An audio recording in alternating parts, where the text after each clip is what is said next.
2 பொருளை வச்சு நம்ம ஒரு ஆப்பிள் மூஸ் கேக் பண்ணலாம். 2 ஆப்பிளை எடுத்து அது தோலெல்லாம் எடுத்துட்டு குட்டி குட்டியாக கட் பண்ணிவிட்டு சுடு தண்ணியில் போட்டு ஒரு 5 நிமிஷம் வேக வச்சுக்கலாம். அதை நல்லா எடுத்து கூல் பண்ணிக்கலாம். ஃபில்டர் பண்ணிவிட்டு கூல் பண்ணிக்கோங்க. அப்புறம் டார்க் சாக்லேட் கொஞ்சம் எடுத்து அதையுமே எடுத்து மெல்ட் பண்ணிக்கலாம். ஒரு 5 மினிட்ஸ்லேயே மெல்ட் ஆகிடும்.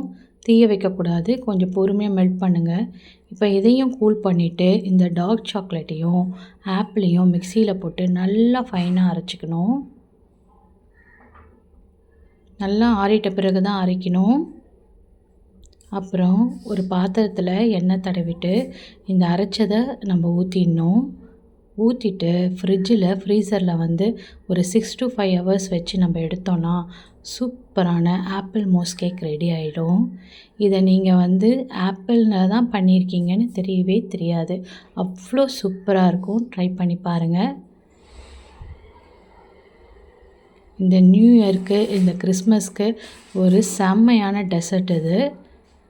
தேங்க்யூ ஃபார் வாட்சிங் ருச்சிதா குக்கிங்.